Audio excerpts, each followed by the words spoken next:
Bonjour et bienvenue sur Comic Stories pour le 327e épisode de notre podcast.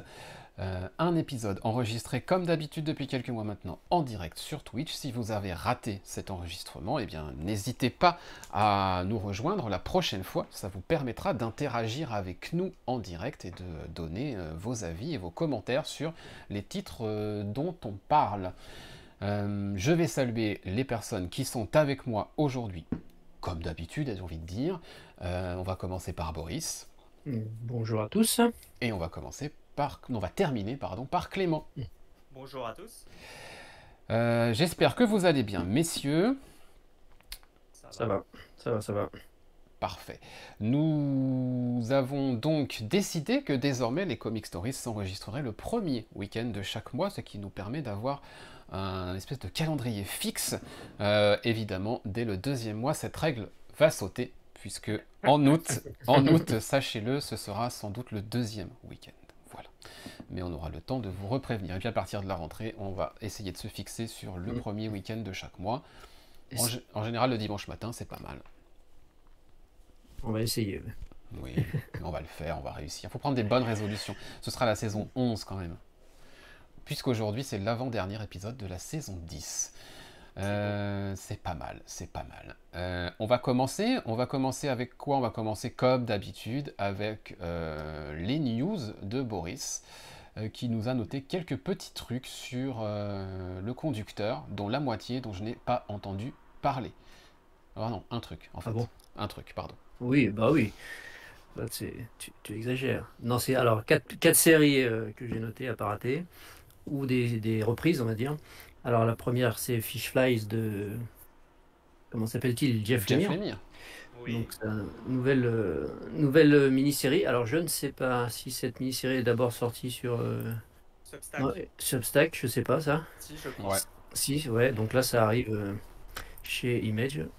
Donc ça arrive la semaine prochaine, Déjà. le 12. Donc Ça passe. ouais, le premier numéro. Le premier numéro est prévu pour la semaine prochaine. Donc moi, tous les projets où il est tout seul dessus, il dessine, il fait le scénario en général, et je suis plutôt friand. Contrairement à d'autres séries récentes où il était que au scénario. Bon, ça ne veut pas dire que les dessinateurs sont pas bons, bien évidemment, mais je trouve il met plus de choses de lui dans ses séries quand il dessine. Complètement. Donc je pense que ça devrait être une bonne série. Je sais pas, je crois qu'il y a déjà eu des reviews, du coup, comme c'est sorti sur Substack. Ouais, je sais pas. Et puis il y a le FCBD aussi que l'on voit à l'écran, pour ceux qui sont en direct sur Twitch avec nous. Vous voyez le FCBD à l'écran qui, je crois, est le début du premier épisode. C'est vraiment le style, c'est du pur. Enfin, on reconnaît le style de Lemire au dessin. Moi je trouve ça super beau. Ah oui, J'adore. non, c'est magnifique. Mais sa patte, pour le coup, en termes de dessin, pardon, ça se reconnaît à des kilomètres. Il a vraiment un style. Hisoka, lui, n'a pas été convaincu par le FCBD. Je ne l'ai pas encore lu, donc j'en sais rien. Sachant que le FCBD, c'est un petit morceau du numéro 1, hein, parce que c'est des oversized issues. Hein. Il y a 6 numéros, et ça va être vraiment des numéros oversized. Donc je pense qu'on va être sur un format à la Chroma, ou quelque chose comme ça, en termes de pagination.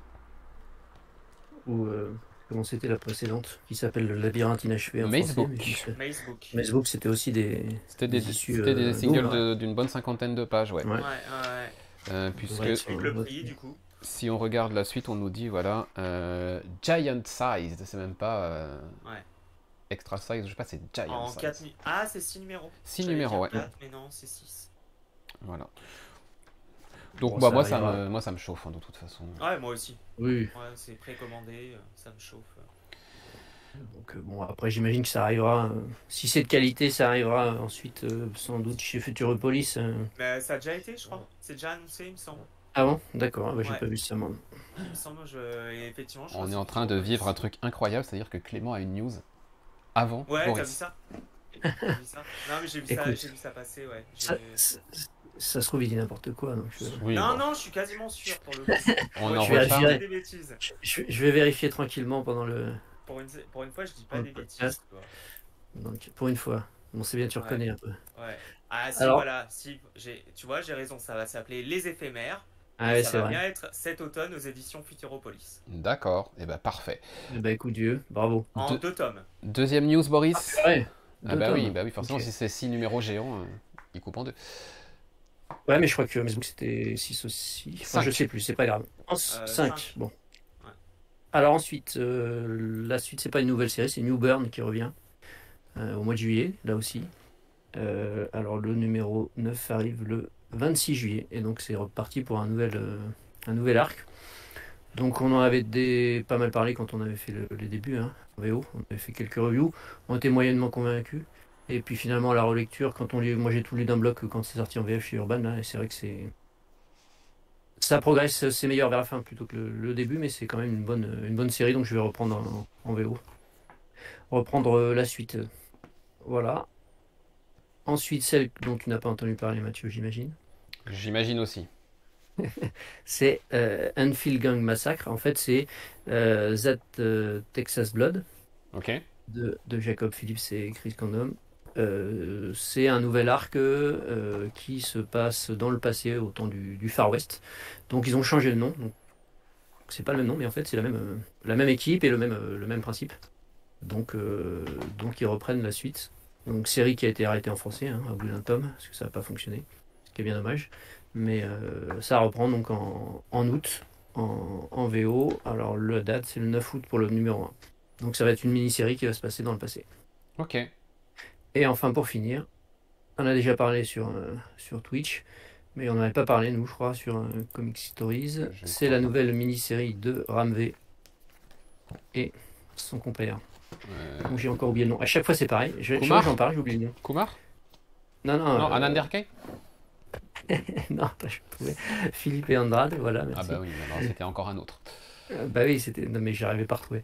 Donc l'équipe de Lela Star qui revient pour une nouvelle mini-série. Donc là, c'est en août aussi, le 16 août, ça redémarre. Donc moi, tout ça, c'est déjà précommandé.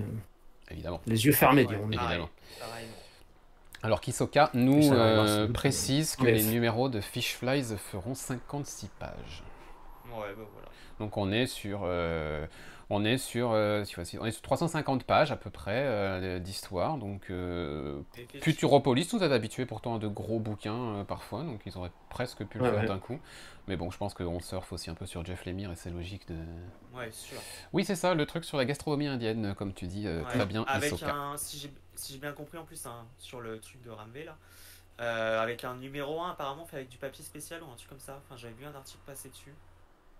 D'accord, je n'ai pas du tout suivi. Après, il y a le Ashcan Edition, donc c'est peut-être celui-ci qui va être sur un papier. Voilà. Bref. Ouais, enfin, c'est un truc spécial. Je trouvais le concept assez marrant, original. Du papier cuisson, ça serait très intéressant. Ah ouais? Non, je sais alors, attends, pas si tu nous dis une connerie, Clément, alors que tu es en train de nous hyper. C'est parce que j'ai lu un article dessus et j'ai vu qu'apparemment ça va être. C'est particulier, enfin j'ai vu un truc dessus, il faudrait que je retrouve l'article, je crois que c'était sur Comics. Oui, voilà, on va rebosser la news, on en reparle en août, hein, ça te va? Je pense que c'est mieux. Ouais, c'est mieux. Donc Clément, c'est une news précise par épisode, elle est déjà passée, donc maintenant c'est bon. Pour Jeff Lemire, là, chez Futuropolis, c'est peut-être aussi une histoire de prix, là, parce que je vois que les prix augmentent partout. Le premier tome, il sera à 22 € pour 160 pages. On peut imaginer qu'ils n'ont pas voulu mettre une intégrale à 30 ou 35 balles. Oui, non, mais c'est possible. Et puis ça leur fait quand même, en termes d'exposition, parce que Futuropolis, c'est pas l'éditeur le plus exposé du monde, ça permet d'avoir 2 sorties avec Jeff Lemire sur des intervalles un peu réguliers, et du coup d'avoir 2 mises en avant de leur catalogue. Oui, aussi. Ouais. Voilà, donc c'est quand même, en termes de com et de business, ça peut être aussi intéressant, parce que bon, faut quand même parler un petit peu de l'éditeur, donc ça peut être aussi un choix un peu stratégique comme ça. Puis ça fait 3 et 3, tandis que Mesbook, si c'était en 5, en 2, c'est pas évident. Ouais. Et il n'y a pas besoin de faire beaucoup de mathématiques pour voir que ça marche pas. Effectivement, donc mais on avait quand même besoin de tes éclairages. N'est-ce pas? Voilà. Plus cher en VO, je ne sais pas quels sont les prix VO des issues de Fish Flies, c'est pas marqué sur le FCBD. Alors moi j'ai ça, je vais vous dire ça tout de suite, 5,99. Voilà, 5,99 $. Donc 6 x 6, 6 x 3, pardon. 18, ça sera moins cher en VO, mais bon, c'est pas du... Moins cher en VO, ouais. Après, ça dépend du format. Si c'est un joli format à la chroma, moi ça me va. Hein. Oui, après, je crois que Facebook, c'était un format cartonné, je crois aussi. Le Un couverture très beau format. cardstock, ouais, Ouais, couverture cardstock. c'était sympa. Très beau format, pardon. Ça peut se justifier, ouais. Mais après, Ouais. effectivement, potentiellement, c'est moins cher en VO. Mais sachant qu'on est sur du single. Donc, Mm, mm. Je vais démarrer les chroniques pour une fois. Je vais démarrer moi-même. Ras-le-bol de démarrer en dernier. Donc aujourd'hui, je me révolte et je commence. Juste pour parler brièvement de 2 graphic novels dont j'ai déjà parlé sur Twitch. Dans mes lives perso, mais je veux quand même qu'on en parle ici parce que c'est quand même 2 trucs assez marquants d'un éditeur dont moi je n'avais encore jamais lu aucun titre. Il s'agit de Bubble, et juste pour vous dire rapidement pour la postérité que Moondir c'est un truc absolument incroyable de Yoann Cavege. Je crois pas que j'en avais parlé dans le précédent épisode, ou alors non, je crois. Si, peut-être, je ne sais pas. Enfin bref, si j'en ai déjà parlé, eh ben, j'en reparle, Ça me dit rien. parce que c'est vraiment assez fou. Moondir, c'est un graphic novel textless, il n'y a pas de paroles, écrit et dessiné par Yoann Cavege, sur cette petite créature qui parcourt l'espace,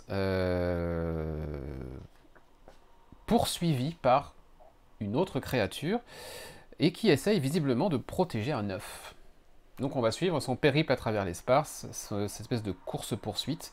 Ils vont passer par plusieurs mondes, donc graphiquement ça permet à Cavege de mettre en place quelques univers graphiques assez intéressants. Le découpage est fou. On est sur un truc très cinématographique dans le découpage et dans les plans. Voilà, ceux qui voient le truc en live sur Twitch, vous voyez à quel point c'est beau. c'est magnifique. Ça se lit vite parce que c'est textless, mais en même temps on passe du temps à regarder les planches, à regarder les trucs en arrière-plan, à juste parfois admirer une double page. Je crois que j'en ai, je crois qu'on a une. Ça a l'air d'être Voilà, une des choses comme ça. Voilà, des découpages comme ça, moi je suis ultra fan avec le décollage du vaisseau. Mais c'est ce que tu dis, enfin là je vois ce que tu montres sur ton live de Twitch. C'est hyper cinématographique comme Oui, le découpage est très ambitieux et original. J'ai adoré, c'est un coup de cœur incroyable. Et c'est encore plus un coup de cœur quand on voit la fin. Et cette fin, c'est un des twists de fin de graphic novel qui m'a, je crois, le plus bluffé depuis très longtemps. Ça faisait très longtemps que je m'étais pas fait avoir comme ça par un twist de fin où je me suis dit oh putain merde quoi, quel connard. C'est moi le connard, pas Johan. Je ne me permettrai pas. Hop, je vais enlever ça. Voilà. Donc ça c'était Moondir et c'est absolument incroyable. C'est chez Bubble Edition pour une 20aine d'euros. Et puis il y a 2 semaines est sorti Demain la rage de Nicolas Bazin. Les backers sur Ulule ont reçu leur exemplaire. J'ai donc reçu le mien. Je crois que c'est aussi dispo en librairie avec cette couverture là qui est la couverture A. Demain la rage. Pour le pitch, il est très rapide. Damien est un monstre, un homme calme au passé violent et une créature de cauchemar en puissance. Depuis sa mort dans un accident de voiture, un homme mystérieux lui propose un sursis pour sauver sa famille, mais à quel prix? Donc on va suivre le Damien en question, dans l'espèce d'entre-deux entre la vie et la mort. Il a effectivement obtenu un sursis, je ne vous en dirai pas plus de combien de temps, quelles sont les conditions, etc. Ce qui est incroyable ici encore, c'est le style graphique. On est sur du noir et blanc. Nicolas Bazin nous en met plein les yeux, un découpage qui explose encore tous les codes. Oh là là, ça explose les rétines. C'est les codes et la rétine, enfin voilà, il y a plein de trucs hyper... On est dans un entre-deux entre la vie et la mort sur certains endroits, on est sur des mondes parfois un peu... très SF parfois, et voilà, en termes de découpage ça va dans tous les sens, enfin ça respecte parfaitement l'ambiance, et surtout...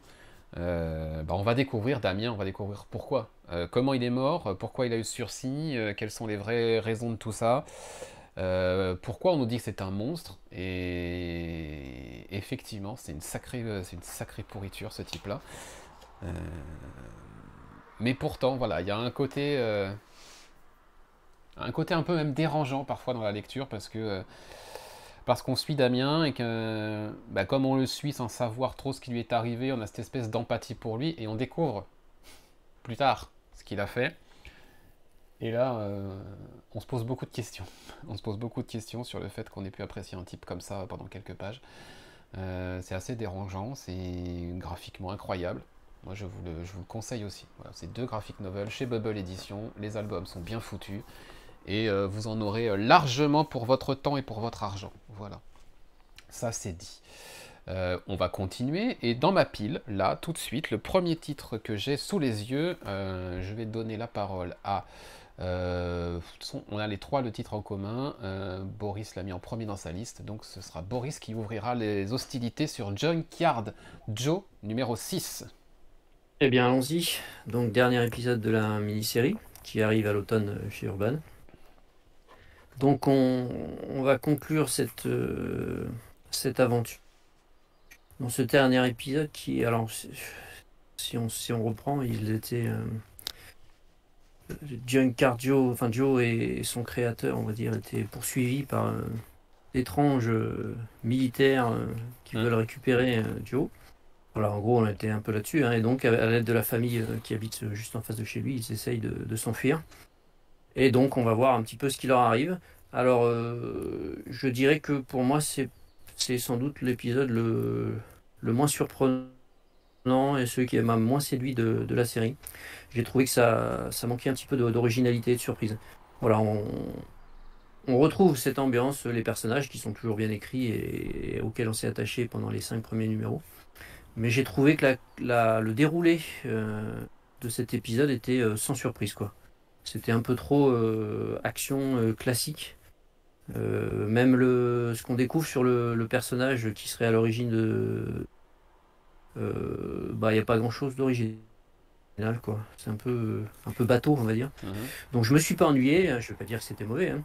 Mais par rapport à ce que Jeff Jones avait proposé jusqu'à maintenant, c'est un peu en dessous, je trouve quand même. Et ça fait une conclusion sympathique, mais pas exceptionnelle, quoi. Voilà, donc j'étais un poil déçu, même si après, bon, il essaye sur l'épilogue de nous faire un petit lien avec Geiger. Donc on sent qu'il a envie de partager, voilà, de montrer que son univers est un univers partagé, même si tout au long de la mini-série, on n'a pas vraiment eu de lien avec Geiger. Mais voilà, une conclusion un poil en dessous de ce qu'était la série. Malgré tout, la mini-série, j'ai quand même préféré, je pense, à Geiger. C'est juste la fin qui m'a un peu déçu. Le reste du temps, j'ai vraiment beaucoup aimé.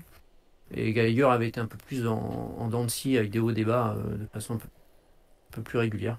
Donc quand même un au-dessus de Geiger, mais plus ou moins un peu trop classique à mon goût, quoi. Voilà. Okay. Ça manquait de surprise, c'était un peu facile. Voilà pour moi. Clément, déçu par le 6e ? Ouais, je sais pas si le terme de déception c'est ce qui convient, mais j'ai globalement eu le même ressenti que Boris. C'est-à-dire, j'ai trouvé le numéro 6 pour le coup assez en dessous par rapport au numéro précédent, et de mémoire le 5, je crois. C'était un peu l'apothéose de la série, je crois. Donc je te confirme bien qu'avant le 6, c'était le 5. Hein. Ouais, oui, je me doute. Non, c'était en dessous. Nouvelle info, incroyable. Ouais, t'as vu, c'est incroyable. Non, c'était en dessous. Bon, graphiquement, c'est toujours une dinguerie, hein. Ça, il n'y a aucun problème. Mais c'est vrai que pour une conclusion, je m'attendais à quelque chose d'un peu plus peut-être recherché ou original. Je m'attendais pas à un truc, effectivement, comme dit Bruce, aussi bateau. Donc c'est une petite déception par rapport au numéro 6. Je l'ai refermé, je me dis, bon, c'était une bonne conclusion, mais je me suis dit, c'est vrai qu'on pouvait s'attendre à mieux. Donc, ouais, décevant, même si, hormis ça, d'une façon très générale, je suis comme Boris, j'ai préféré Junkyard Joe à Geiger. J'ai trouvé beaucoup plus intense, émotionnellement beaucoup plus percutant. Les dessins de Gary Frank sont tout aussi énormes. Donc j'ai préféré, mais c'est vrai que la conclusion laisse une petite déception. Et l'épilogue, j'ai bien aimé l'épilogue, je me suis dit, chouette. Enfin, j'ai envie de voir la suite, quoi. Mais c'est vrai qu'on peut être assez déçu par ce numéro 6, même si ça n'enlève rien à la qualité de la mini-série qui est vraiment... Enfin, je sais même pas si c'est une mini-série d'ailleurs, c'est vraiment globalement qui est vraiment incroyable, pour le moment dans le Unnamed, se fait de mieux. Enfin, c'est fait de mieux, pardon. Ok. Moi, le 2 et le 3 m'avaient retourné, parce qu'il y avait une charge émotionnelle dans ces numéros, et même dans le 4, qui était assez folle. Effectivement, en termes de conclusion, on est sur quelque chose de classique, voilà, de simple, dont on range les jouets. Maintenant, moi, j'ai apprécié l'ouverture dans l'épilogue, j'ai apprécié voilà, l'épilogue qui nous raccroche sur l'univers partagé The Unnamed. Ça j'ai apprécié, surtout que si vous lisez bien la lettre de James Jones, il y a un personnage qui fait sa première apparition dans l'univers The Unnamed dans cette petite scène de fin. On le voit juste en silhouette, mais la silhouette peut peut-être nous permettre de deviner qui c'est. Je ne vais évidemment pas spoiler. Gary Frank, c'est toujours incroyable. Techniquement, juste, c'est pas le deuxième histoire, c'est pas le deuxième récit dans l'univers Geiger, c'est le troisième. Parce que, comme je vous l'avais indiqué, on avait des doutes sur cette histoire, The Blizzard, qui était dans l'anthologie Image pour fêter les 30 ans de l'éditeur, qui était découpée en 12 parties par Geoff Jones et Andrea Mutti. Il y avait une histoire qui s'appelait The Blizzard, et il y avait plein de petits signaux qui nous faisaient penser que ce truc c'est un peu, voilà. Et ben oui, The Blizzard c'est bien dans l'univers de The Unnamed, et c'était le deuxième récit de The Unnamed en fait. Donc et ça va ressortir du coup en édition collectée au mois d'octobre, les 12 chapitres qui étaient dans l'anthologie anniversaire d'Image. Parce que bah voilà, The Blizzard fait bien partie, c'est confirmé de manière très officielle par cette promo à la fin de l'épisode 6 de Junkyard Joe, que voilà, The Blizzard, ça fait partie de ce qu'on appelle Tales of the Unnamed. J'avais raté ça. Voilà. C'était très sous-entendu, on l'avait compris à partir du numéro 8 ou 9 sur 12 de l'anthologie Image. Ça a été confirmé à la fin de manière très claire. Maintenant, la promo est lancée et au mois d'octobre, il y aura le graphic novel avec juste les chapitres The Blizzard pour ceux qui ne veulent pas récupérer les back issues de Image Anthology. Qu'est-ce qu'on nous dit dans le chat? On nous dit j'ai lu les 6 épisodes d'une traite et j'ai trouvé ça plaisant mais pas extraordinaire. C'est Hisoka qui dit ça. Et qui nous rappelle qu'on attend toujours Redcoat qui était annoncé pour décembre 2022. Moi je suis moins impatient parce que c'est dessiné par Brian Hitch, donc à la rigueur on peut attendre un peu. Hein. C'est pas faux. Graphiquement, toujours aussi ciselé, nous dit Xav. J'ai bien aimé l'insertion de la BD, le comic strip. Ah oui, c'est vrai, c'est excellent. À l'instar de Billy Bat, et effectivement, c'est un des points forts. Ouais. Bah voilà, Junkyard Joe c'est fini. Junkyard Joe reviendra, on nous le dit à la fin de l'épisode. C'était la fin du premier arc, ou alors peut-être qu'ils vont se recroiser plus tard. Geiger nous a annoncé une suite, entre guillemets, donc on en sait un peu plus sur cette suite d'ailleurs, ce sera 2 numéros. Ce sera 2 numéros et ça nous racontera les premiers pas de Tariq Geiger dans l'univers après l'explosion qu'on a au tout début du numéro 1 de Geiger. Donc en fait on va voir juste, ça sera pas une suite à la série qu'on a lue, mais ça sera plutôt un préquel avec 2 épisodes, une histoire en 2 parties qui nous racontera les débuts de Tariq Geiger dans ce monde-là, donc sans doute comment il découvre ses nouvelles facultés, comment il découvre l'état du monde, etc. Puisque c'est vrai que dans Geiger, on a un gap de temps où on ne sait pas trop ce qui s'est passé, ça va nous être raconté là, voilà. Si on continue et qu'on prend le conducteur, Clément, on va rester sur Image et on va parler de ça, de Phantom Road. Tu vas nous parler des 2 premiers numéros et puis après Boris pourra parler du numéro 3. Ouais. J'ai enfin, parce qu'on en avait déjà parlé je crois, Ouais. je me suis enfin laissé tenter par ces 2 premiers numéros, parce que quand même Jeff Lemire, puis comme je commence à voir que les les avis étaient plutôt positifs sur cette, je me dis mince, je vais quand même aller découvrir ça. Et bah effectivement, c'est très bon. Oui, c'est très bon. Enfin là, je retrouve le style de Lemire, la patte de Lemire au scénario que j'aime bien, mais c'est 2 numéros qui posent les bases d'une histoire qui s'annonce assez intéressante. J'adore ce qui est proposé en termes de scénario. Je trouve que les dessins de Gabriel H. Walta et à la colorisation, je crois que c'est Jordi Belair, fonctionnent très bien. C'est vraiment Non, franchement, c'est hyper efficace. Ça se lit assez rapidement, mais c'est hyper efficace. Bah, du coup, moi, je m'en suis arrêté pour mon numéro 2. Ça annonce des choses intéressantes. On est sur un truc assez. J'ai l'impression qu'on va partir sur une histoire qui va être assez nerveuse. Ça va pas forcément prendre son temps pour raconter des trucs. On est vraiment sur. Euh, je sais plus comment on appelle ça. Euh, Bah là, je peux pas un, t'aider. un Hein, road parce... Ah, un non, mais ro- sur un style, ça m'a fait penser à un style de film road trip, je crois. Oui, un road J'ai un movie, un trou de road mémoire. trip, oui, oui. Road movie, ouais. Ça me fait penser à un aspect road movie et vraiment, c'est. Non, c'est hyper efficace, c'est super bien réussi. C'est. et voilà, enfin. J'ai adoré. Franchement, j'ai adoré. Ça faisait longtemps que j'avais pas accroché comme ça dès les premiers numéros à du comics indé et même d'ailleurs auprès du Jeff Lemire. Parce que c'est vrai que Jeff Lemire fait tellement de choses que parfois c'est des vraies déceptions, mais là c'est très réussi. Pour ces deux premiers numéros, c'est vraiment une réussite. Ok, est-ce que ça continue au 3, Boris? Tout à fait. Alors, je vais pas trop en dire, parce que si vous êtes Moi, j'ai en deux. arrêté, hein, j'ai arrêté au 1, donc peu importe. D'accord. Bah, dans le 3, on change un peu de point de vue. Voilà, les deux personnages qu'on a suivis dans les deux premiers épisodes, on les retrouve pas. On va suivre une agente du FBI qui vient enquêter justement sur cette affaire.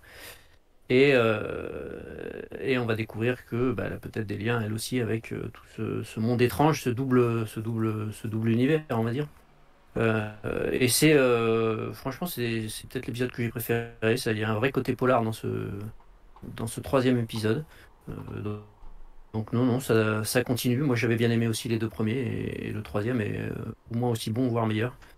Donc c'est une série qui m'accroche bien. Et puis au dessin, Gabriel Walta, ça le fait très bien. Je trouve que son style convient très bien à l'univers qui est proposé là. Donc non, non, moi aussi j'étais un peu méfiant par rapport à l'émir parce que les dernières productions étaient un peu en dessous. Et là, franchement, j'ai bien accroché. Je pense que ça, on verra où il va nous emmener et ce que ça va donner au final, mais pour l'instant, c'est un bon début. Ok. Et Hisoka toi, confirme, il en est au numéro 4 et trouve ça de mieux en mieux. Je suis immergé dans l'ambiance proposée. Et puis Xav nous mentionne l'univers brumeux, inquiétant. Bon, moi j'ai arrêté au numéro 1 parce qu'il n'y avait pas assez pour moi pour que je continue. On est dans une période où il y a une centaine de nouveaux numéros 1 tous les mois. Et j'ai pas le temps d'attendre 3 numéros pour que ça me donne envie de continuer en fait. Et il y a assez peu de séries comme ça à qui je donne la chance. Allez, je dis, allez, je vais aller 2 ou 3 numéros. Là, le numéro 1, je me suis dit, bon, allez, classique, ça va être un Lémir, un OK Lémir. Donc ça sera du TP pour moi. Vos avis sur la suite, bah, ça m'encourage plutôt à aller prendre ce TP, effectivement, parce que je surveille de près vos avis. Euh, pour le moment, je suis sur un ouais, je vais prendre ça en TPB, et puis voilà. Mais sur la base du numéro 1, j'avais clairement pas assez pour continuer. Il n'y avait rien qui me disait ça va être super original, il va y avoir un twist, un truc. À un moment, je voyais le truc assez linéaire, je me suis dit, bon, allez, passe. Et puis on prendra ça en ouais. TP. Mais bon, C'est je vrai que pense. c'est pas extrêmement original, effectivement. Après, c'est du bon Lemire, c'est bien C'est écrit, ça. ça se tient très bien. Et effectivement, moi j'ai lu les deux premiers à la suite puisque je les avais C'est accumulés. pareil. Donc Ça peut-être marche que bien les deux à la suite. voilà, l'impression que tu as eue, elle a peut-être pas eu lieu sur Je nous parce pense. qu'on a lu les deux premiers à la suite quand même. C'est vrai que si tu lis le premier numéro, effectivement, je comprends. Tu peux te dire, ouais, pas grand chose. Mais c'est vrai que quand. Moi, j'ai lu les deux numéros hier soir, je crois. Ça marche super bien quand tu lis les deux numéros. Donc après, ça peut peut-être aussi effectivement vouloir dire que bah, le format TPB va peut-être être plus satisfaisant par rapport à ça. Mais c'est Mm. vrai que le premier numéro en soi pose pas vraiment les choses. C'est vraiment le deuxième numéro où là, ça te pose des choses ça te commence vraiment à poser le truc. Et c'est Si, ça où. si Sentient avait été découpé en 6 singles, donc c'est la même équipe, hein, Lemire et Hernandez Mm. Walta. Si Sentient avait découpé en 6 épisodes, à la fin du premier épisode, je continuais pas non plus. Hein. Ouais. Je suis allé au bout parce que j'avais le graphic novel de TKO en main et que bah voilà, j'ai lu le graphic novel jusqu'au bout. Mais si je m'étais arrêté à ce qui correspond au premier single, j'allais pas au bout non plus en single et j'attendais Ouais. peut-être la sortie en relié. Du coup, c'était la deuxième fois que le duo nous fait un peu C'est ce ah, petit coup là. ouais. Faites des graphic novels directement, les gars. C'est peut-être le problème d'ailleurs de l'émir. C'est que il y a des récits qui conviendraient plus à du graphic novel qu'un des récits découpés en single. En général, j'aime bien ces numéros 1, pourtant. C'est le cas de Little Monsters. Hein. Moi, j'avais pas. Même délire, ouais. J'ai arrêté après le 1 et puis j'ai lu tout d'un bloc dans la VF d'Urban et j'ai franchement bien accroché alors que le numéro 1 m'avait fait arrêter parce qu'il n'y avait pas grand chose. Pour le coup, Little Monster, je l'ai lu aussi. J'ai eu du mal à accrocher. Et en fait, ça décolle vraiment peut-être à partir du 3, 4, 5. 3, 4, 4e chapitre. Et c'est vrai que le TPB fonctionne bien. Mais c'est vrai que si tu prenais Little Monster, là pour le coup, si je compare par rapport à Phantom Road, j'aurais pas du tout accroché. Et alors vraiment pas. Ouais, c'est peut-être pour ça aussi que tout à l'heure on en parlait. C'est les productions quand il est tout seul, là, les dernières qu'il a sorties, c'est des épisodes de 56 épisodes, 56 pages, pardon. Et donc on en a plus à manger, si je puis dire. Donc c'est sans doute aussi, même si les histoires racontées sont différentes, évidemment. Mais il y a aussi il y a aussi cette histoire de quantité, hein, de densité, ce qu'on peut avoir dans un épisode. Quoi. Il y a une discussion intéressante dans le chat. Bon, Hisoka nous dit que chaque numéro apporte un élément supplémentaire de l'intrigue. Et apparemment, ça a l'air d'être effectivement le cas, surtout avec ce numéro 3 dont nous parle Boris. Xav nous dit « J'aime bien quand l'histoire prend son temps, un peu comme au cinéma, les films un peu contemplatifs. » Je suis d'accord, mais pas sur les histoires fantastiques comme ça. Sur des histoires où on parle d'un délire un peu fantastique. J'aime bien ça sur d'autres récits. Si on parle de l'émir, par exemple, son Macebook, ça me gêne pas que ça prenne son temps et que ce soit contemplatif. Parce que c'est ce que je m'attends à lire de lui quand il est tout seul. Ou même Royal City. Royal City, Macebook, Trillium, tout ce qu'il a fait tout seul. Tu t'attends à ce genre de truc où ça prend son temps, où on est sur une ambiance un peu plus ancrée dans la réalité, ou quoique Facebook pas tant que ça, même si, un peu plus ancrée dans la réalité, dans la psyché des personnages. On va être sur un truc un peu plus dramatique, entre guillemets, et là du coup ça me gêne pas parce que je le sais d'entrée. Et comme dit Hisoka, effectivement ça marche quand même moins bien pour du feuilletonnant, parce que là on est censé avoir le cliffhanger à la fin, etc. On est sur une construction spéciale. Ouais. Parce que tu prenais par exemple, après ça date, hein, puisqu'on parle de l'émir, tu prenais par exemple Descender, quand le numéro 1 était sorti. Moi j'ai souvenir que ça m'avait accroché d'emblée parce que ça posait les bases, que c'était vraiment, il y avait un truc qui accrochait vraiment. Qu'on n'a pas retrouvé forcément dans Ascender puisque c'était dans le même univers, mais tu prenais Descender le 1, pour un numéro 1 de l'émir, c'était ultra percutant, ça proposait direct quelque chose, ça posait des bases super intéressantes. Et ça s'est profilé par la suite, et parce qu'on était du coup sur Descender sur quelque chose qui prenait quand même son temps et qui a duré peut-être 2-3 ans je crois en publication, mais ça marchait très bien parce que le numéro 1 et les premiers numéros posaient des bases. Et il y avait aussi quand même le casting, quoi. Le Tim, tu t'y attaches tout de suite et tu as envie de le suivre, même si on te raconte pas trop de trucs dans un épisode. Là, les deux personnages du numéro 1, c'est vrai. Tu t'attaches pas trop, ou tu prends en production seulement l'émir. Tu prenais par exemple Royal City, qui est à mon sens sans doute si ce n'est le titre le plus intimiste qu'il ait fait. Tu t'attaches d'emblée aux personnages, tu sens qu'il y a des trucs derrière des personnages qu'on va être effectivement sur la psyché, donc ça gêne pas quand ça s'attarde. Mais là c'est vrai que je comprends, sur Phantom Road c'est vrai qu'on a deux personnages. Honnêtement, c'est vrai que moi je m'y suis pas attaché, je me suis dit c'était plus l'histoire l'histoire qui m'a intéressé plutôt que les personnages qui me semble plus prétexte pour l'histoire qu'autre chose. Bon, de toute façon, j'en reparlerai quand sortira le prochain, et puis on verra bien. Le voyage est plus important que la destination, nous dit Xav. C'est vrai. C'est vrai. On continue. Alors, j'ai donné la parole à qui? Là, j'ai donné à Clément, puis à Boris. Donc, Boris, allez, Parker Girls numéro 7. C'est pour toi. C'est le moment Terry Moore du podcast. Oui, tout à fait. Eh bien, ça continue. Je vais être assez rapide, hein, parce que bon, la série continue sur sa lancée. Toujours de Terry Moore, donc. On est toujours dans la même intrigue avec... comment s'appelle-t-elle, Kachu, qui a été enlevée et qui est séquestrée, et donc toute la bande des Parker Girls va essayer de la délivrer. C'est un très bon épisode, Franchement, il y a tout ce qu'il faut. Un peu d'action, un peu d'humour, pas mal de tension et d'émotion. Enfin, c'est un des meilleurs épisodes, j'ai trouvé, depuis le début. Ça fonctionne très bien. Et bah, l'intrigue, comme d'habitude, avance toujours un petit peu lentement, hein. Ça, j'en ai déjà parlé quand je chronique Terry Moore en single, c'est toujours un petit peu lent. Mais non, là, ça fonctionne bien. L'intrigue se poursuit. Et puis au niveau du dessin, c'est toujours, pour qui aime Terry Moore, c'est toujours excellent. Il n'y a pas de défaut, pas de point faible. Donc une série qui continue. Alors, si j'ai bien compris, c'est en 10, donc ça va pas tarder à s'achever. Mais non, non, pour l'instant, c'est une excellente série qui, une fois collectée, perdra un petit peu ce caractère un peu lent et sera sans doute dans un des tops de Terry Moore. Ok. Donc une série qui continue toujours aussi bien. J'attends le 8. Je sais pas, il devait être sorti, je l'ai pas reçu, je suis un peu inquiet. On verra bien. Ça prend souvent du retard, hein, cette série, depuis le début. Donc, Ouais, mais bon, je sais pas. On verra. Comme déjà ils avaient perdu. Enfin, c'est pas eux. non, c'est pas eux. La Poste avait perdu mon colis. Ah, je me dis, je suis un peu maudit peut-être. Peut-être. Donc à voir. Mais c'est vrai que c'est une série qui des fois a un peu de retard. Donc ça devrait aller parce que bon, on verra bien.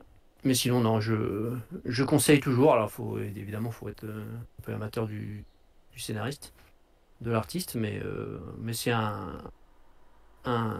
une série solide. J'arrive plus à trouver le mot que je voulais dire, mais c'est pas grave. Donc, c'est un bon cru. Voilà, D'accord. Terry Moore. Ça y est, j'ai trouvé. Impeccable. Donc, très bien.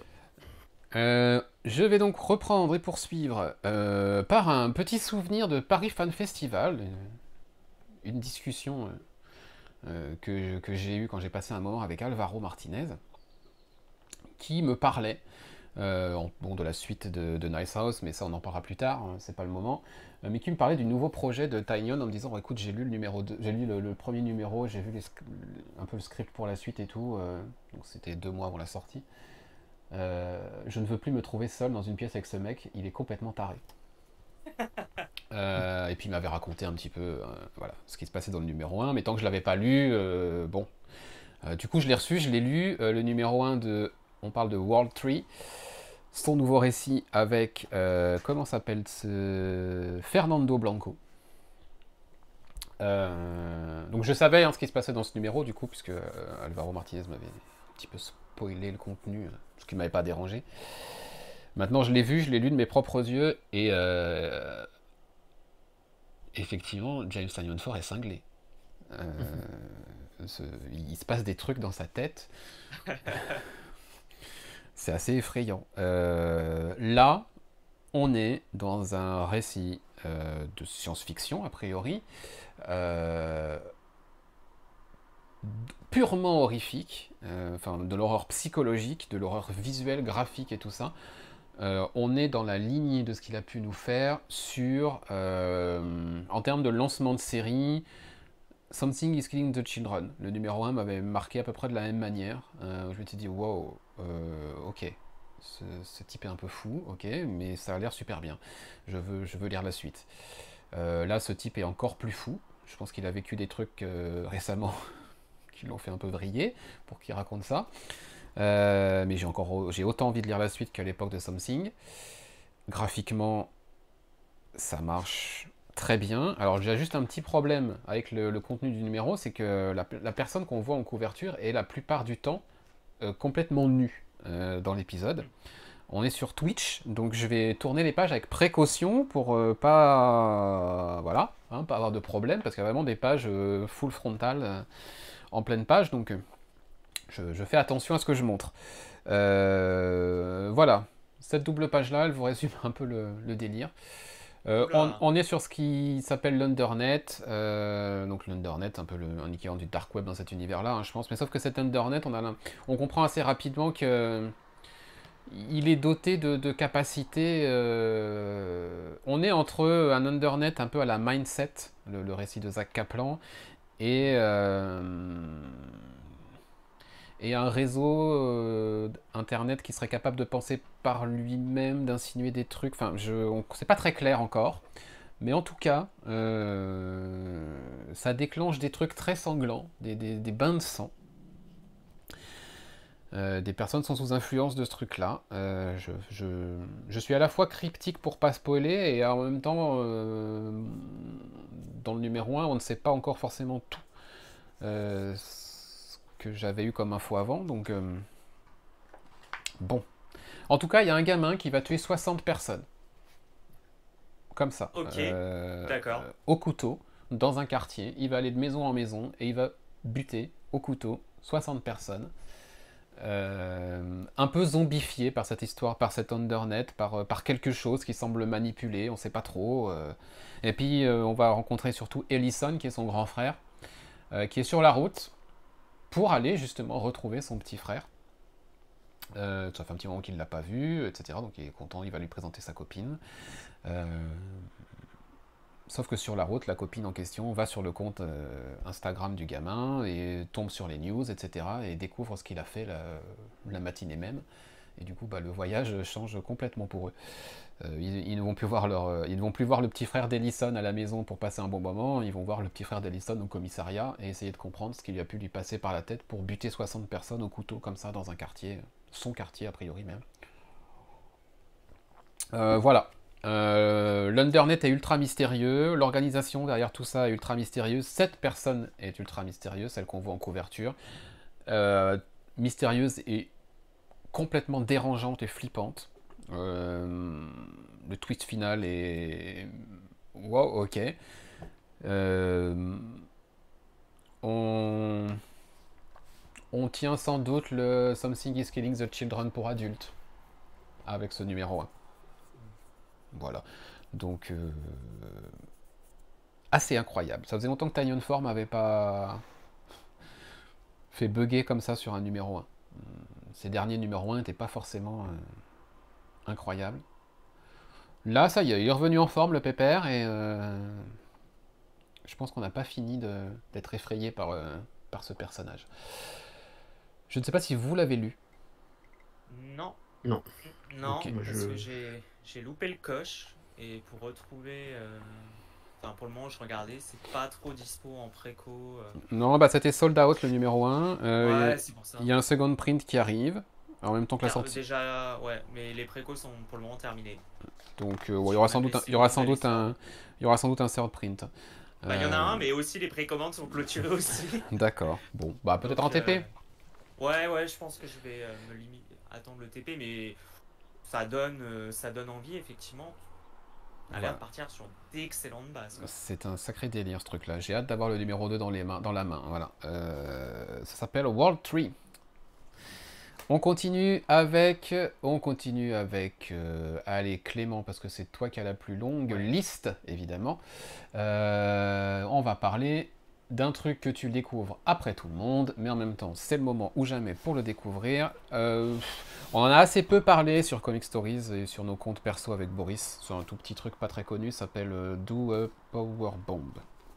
Ouais, c'est un truc pas très connu, apparemment. Ça vient de sortir chez Urban, c'est Daniel Warren Johnson. Ça fait 1 an qu'on crie au chef-d'œuvre, un peu plus même maintenant avec Boris.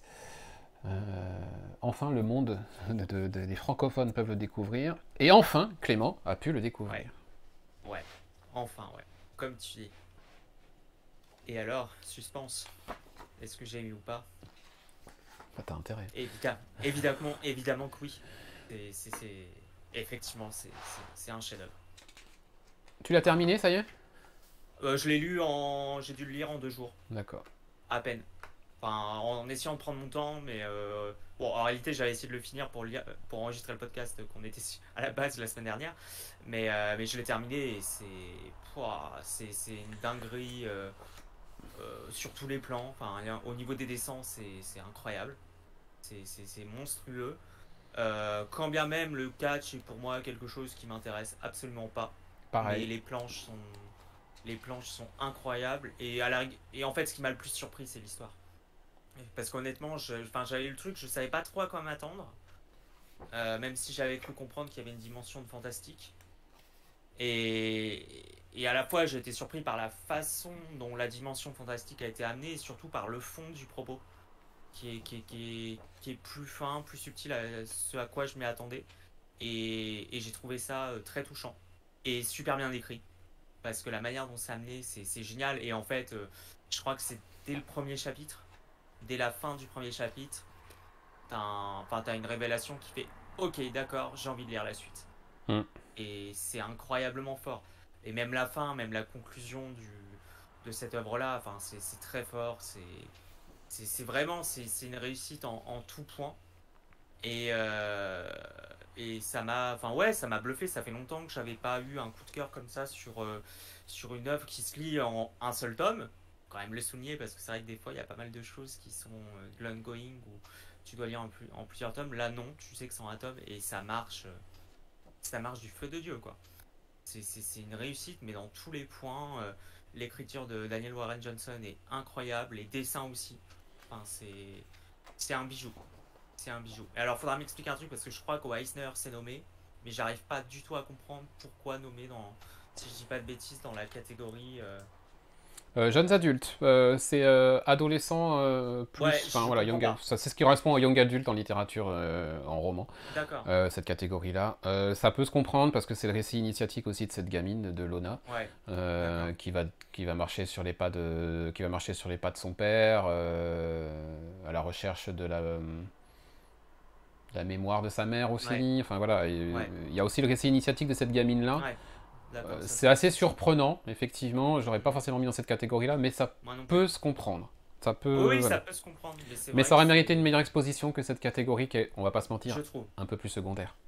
Complètement, complètement. Pour moi, enfin, ça méritait clairement, enfin, meilleure nouvelle série ou voilà, meilleur album, enfin. Meilleure série limitée, ouais. Meilleure série limitée, ouais, ouais, pour moi. Jeunesse, je dis ok, même si honnêtement, je suis pas sûr que dans le lecteur, euh, enfin, ça va être forcément le public cible. Voilà, enfin, c'est une vraie réussite. Puis, bon, après, je sais qu'il y a eu la couverture choisie par Urban a été assez décriée. Bon, ça c'est un autre délire, ouais. C'est vrai que ça rend pas. Je pense que ça ne rend pas hommage. Enfin, ça rend pas forcément service à l'œuvre. Mais en dehors de ça, c'est une réussite sur tous les points. Alors cette Donc fameuse c'est un cover chef-d'œuvre. en couleur, effectivement, moi j'arrive pas à la défendre. Par contre en noir et blanc, j'y arrive.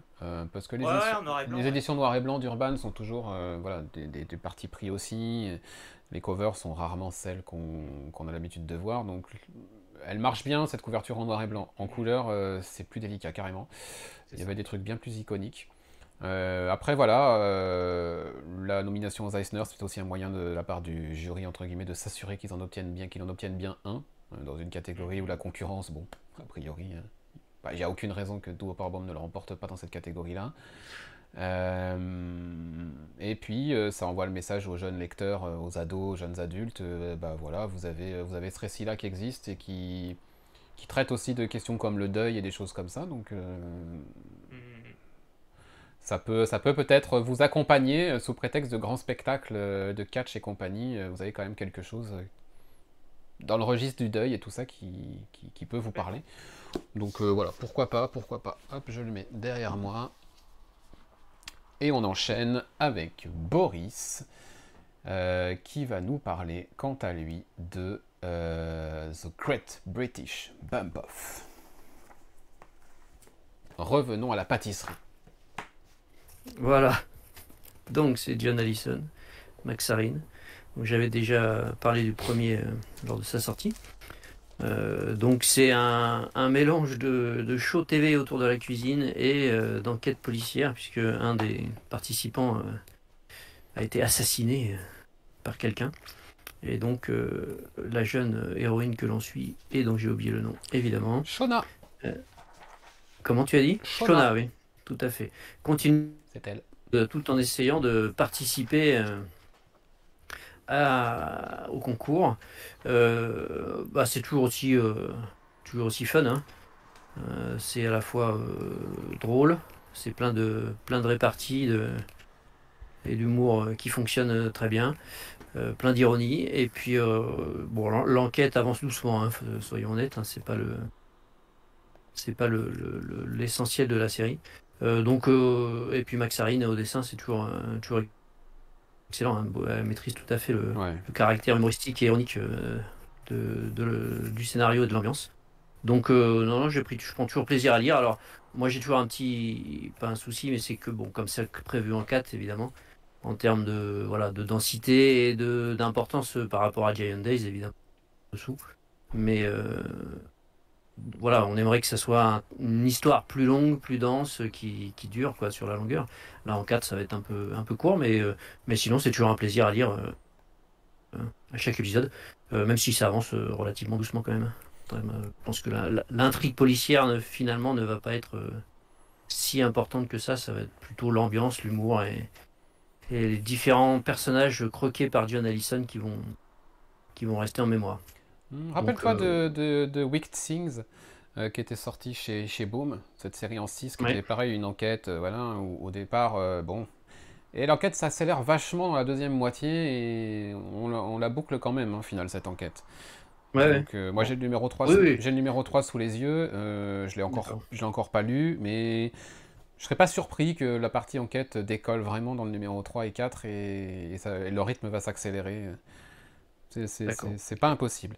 Puisqu'on est sur John Allison et Max Sarin et compagnie, évidemment, tu as mentionné Giant Days parce qu'on ne peut pas s'empêcher de mentionner Giant Days. Est-ce que tu as vu passer ce teasing? Oui, il y a un petit teasing sur Et de qu'est-ce John et Allison. qu'est-ce que tu en as compris? Pas grand-chose. Que j'allais sans doute pouvoir relire du Giant Days. Ah, Mais moi à part ça, je j'en ai sais compris autre pas. chose. Ah, Parce que ok. ce visuel, il est quand même assez iconique. Il nous rappelle à tous quelque chose, ce visuel qui a été posté sur Twitter, sur Instagram, Twitter, j'imagine Sur aussi. Enfin, Instagram. Attends, il faudrait que je le il nous fait penser à un truc de notre enfance, on peut pas s'empêcher de penser à Batman The Animated Series parce qu'ils sont sur le toit comme sur le toit de Gotham, avec, Ah oui. etc. Et peut-être que ce qui nous tease, c'est peut-être juste une version animée de Giant Days. Oh. Ah. Du coup. Ouais, où il y a marqué GD, puis il y a une croix avec un B à côté, non? Je sais pas, ouais, j'en sais rien. Je sais J'arrive pas pas à trop. trouver. Ou Sur alors, le compte de qui tu as dit? ou alors GDXB, John Allison. GDXB, le X en anglais, Crossover c'est avec. le crossover avec Batman, Tu crois? que je comprendrais pas, hein, clairement. Le crossover avec Batman. Ce serait assez original, mais Je comprendrais pas, écoute. mais voilà. Bon, Après, c'est peut-être on juste verra un bien, teasing mais pour nous faire courir et pour nous, voilà. Mais moi, j'y ai plus vu un truc autour de l'animation, vu le style et ce que ça ouais, c'est évoque, possible. la référence, que autour d'une nouvelle série, ou alors il part dans un délire total de. Après tout, Batman a rencontré les Tortues Ninja et les Power Rangers, donc pourquoi il rencontrerait C'est pas pas faux. Esther et compagnie? Oui, ça pourrait le faire, hein, Bon, effectivement. Je sais Effectivement. pas, hein. À voir, mais tout ce qui touche à Giant Days, de toute façon, est source et d'excitation. Donc, exactement, Il exactement. faudrait vraiment que je le daigne le lire. Bon, Toujours pas t'as fait. fini par lire Duo Powerbomb, tu finiras par arriver à lire Giant Days. Ouais, oui, oui, exactement. Continuons avec Clément, justement. Green Arrow numéro 2, Joshua Williamson, Sean Isaacs, qui signe les dessins et la couverture de ce numéro 2. Numéro 1 qui m'avait beaucoup plu. Est-ce que le numéro 2 est cool?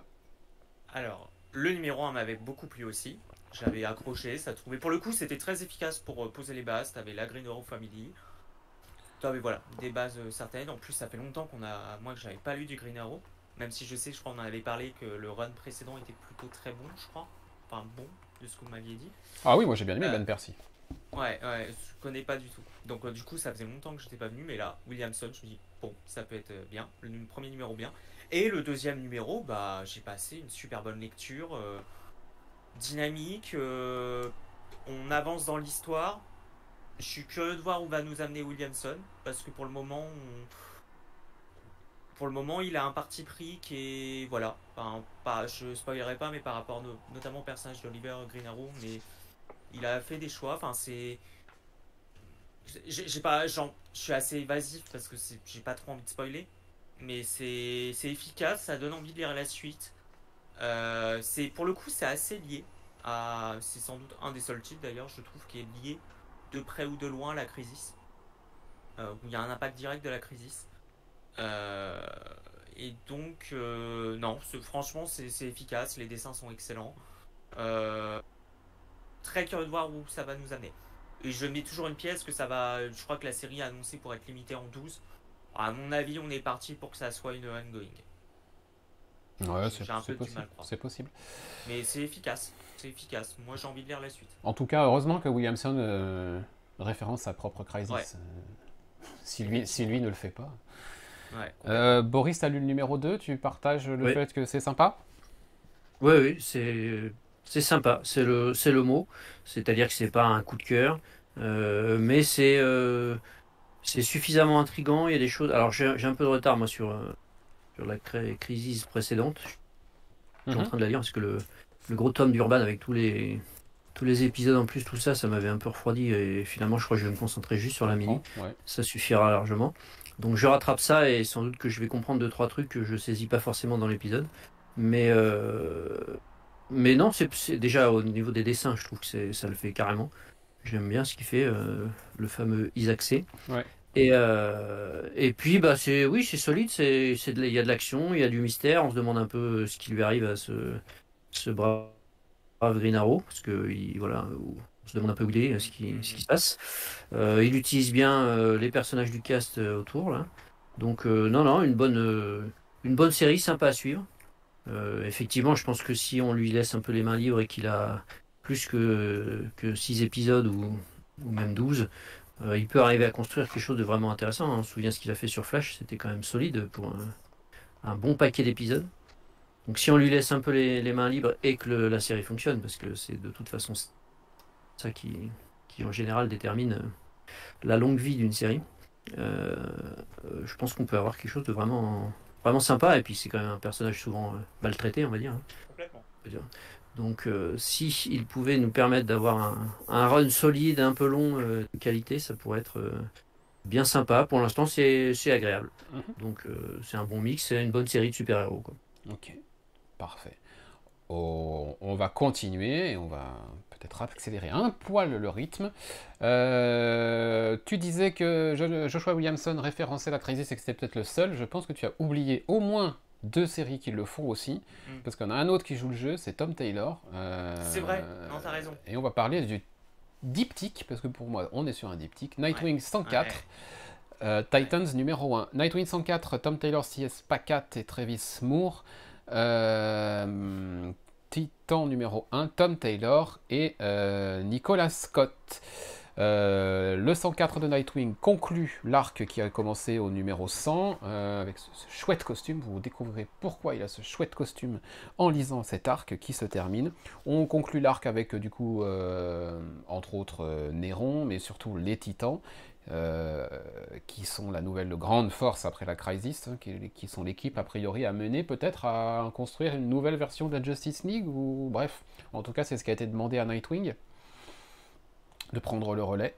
Ça fonctionne toujours autant, j'aurais aimé que ce soit Bruno Redondo au dessin du Nightwing numéro 104, mais pour autant c'est Travis Moore et je suis fan de cet artiste-là, donc j'ai pas boudé mon plaisir, hein, clairement.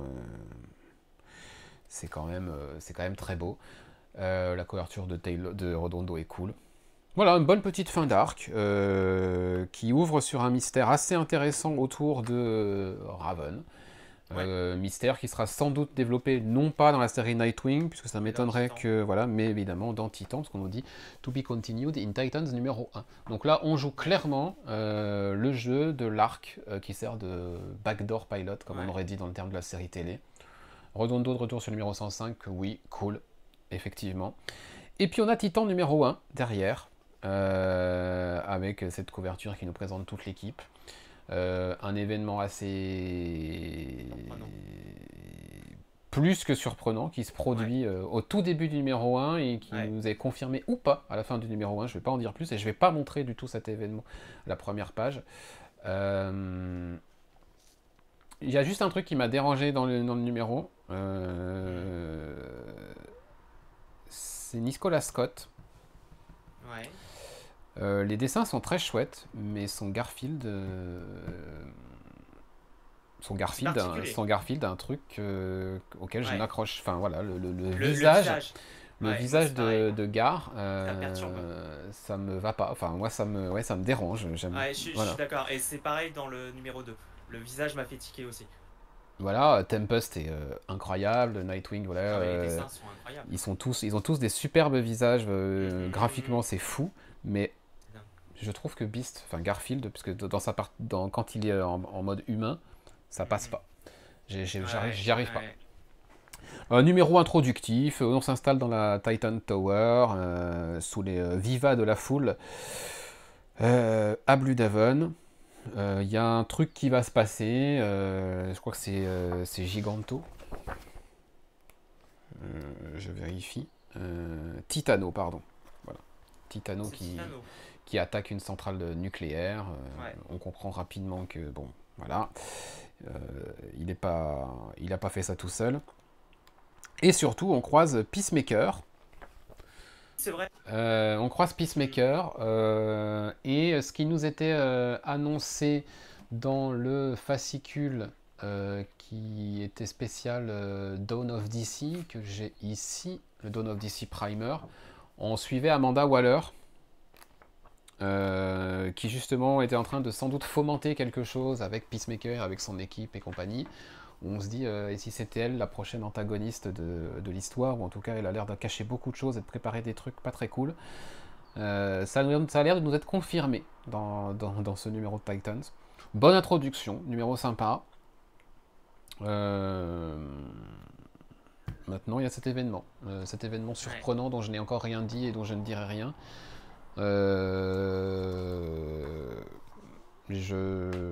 Je croise les doigts et tout ce que je peux croiser pour qu'on nous sorte quelque chose qui nous fasse dire qu'on a mal compris et qu'on a mal vu. Moi, je sais. Parce que j'aurais beaucoup de mal avec ça. Ok. Titans numéro 1, Boris. Pas lu. Clément, j'attends la VF. Clément, vu tes commentaires, tu partages le fait que c'est sympa. J'ai lu le 1 et le 2, donc... Ok. Alors, no comment. No comment. No spoil. Mais c'est excellent. C'est excellent.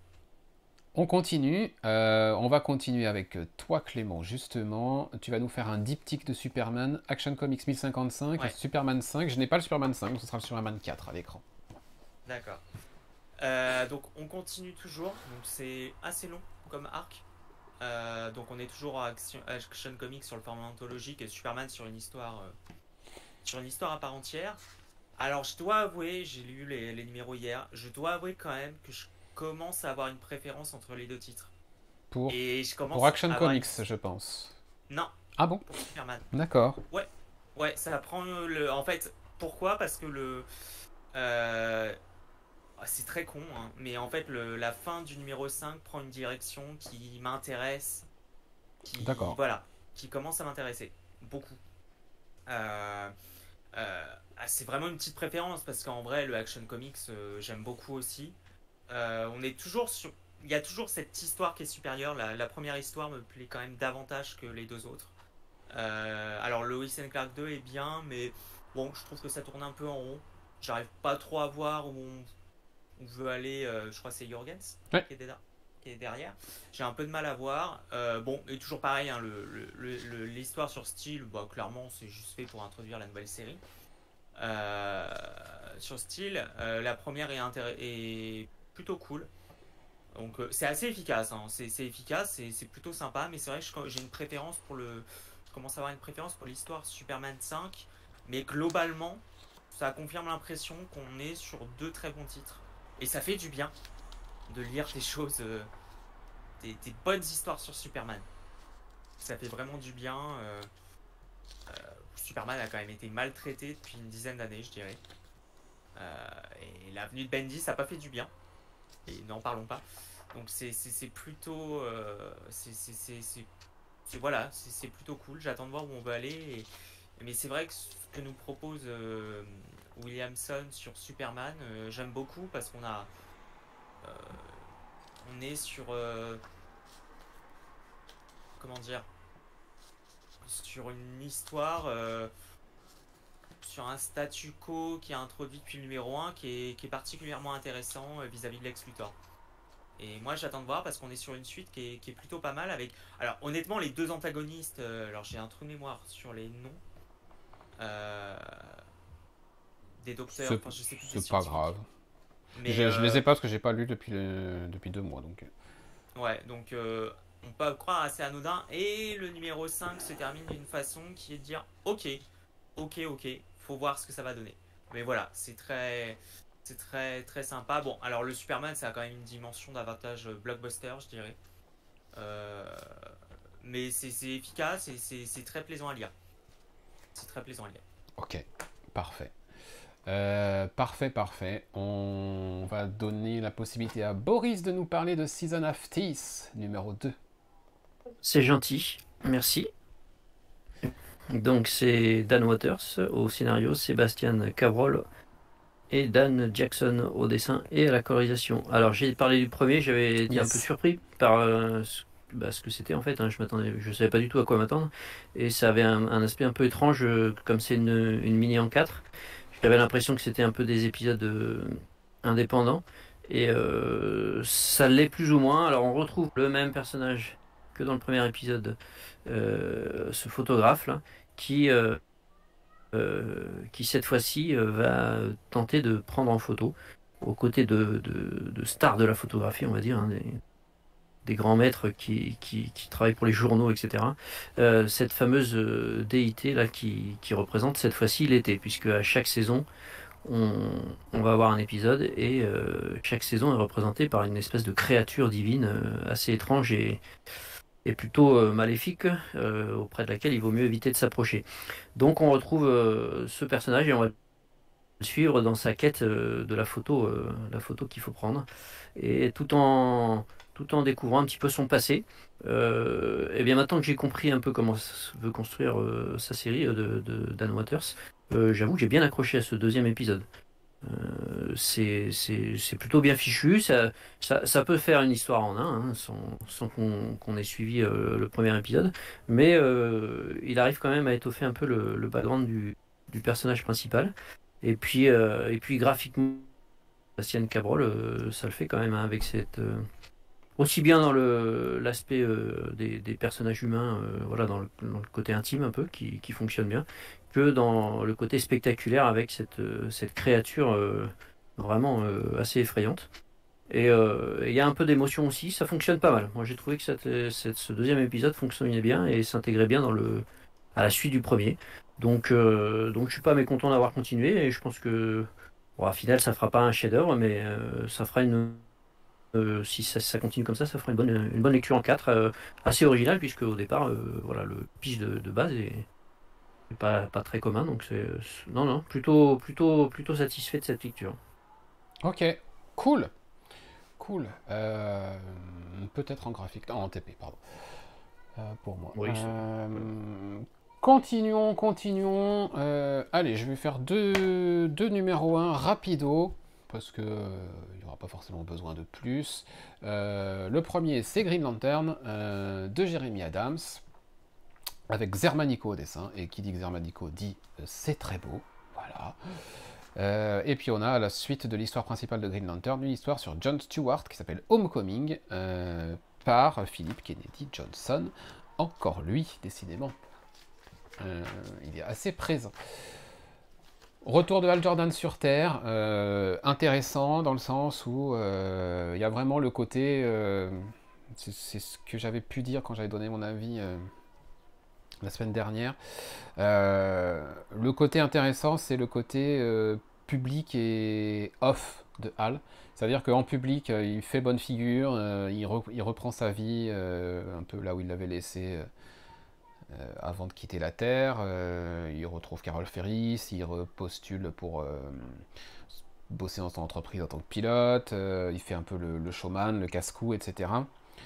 Et puis il y a le Hal Jordan qui se retrouve tout seul le soir à regarder les étoiles et à se remémorer un peu ses souvenirs de ses aventures, et on le sent rapidement à regretter tout ça, quoi, être très nostalgique de ce temps-là, et le retour sur Terre qui a l'air comme ça facile, de lui faire plaisir et de tout à fait lui convenir. On sent bien qu'il y a un truc qui va pas chez lui et que voilà, ce serait pas étonnant de le voir sombrer dans une petite dépression ou quelque chose comme ça. Enfin voilà. Ça peut être une série qui vire sur un côté un peu sombre par rapport à la psyché de Hal. Et ça m'intéresse. Ça m'intéresse. Bon, la deuxième histoire sur... La deuxième histoire sur... comment s'appelle-t-il?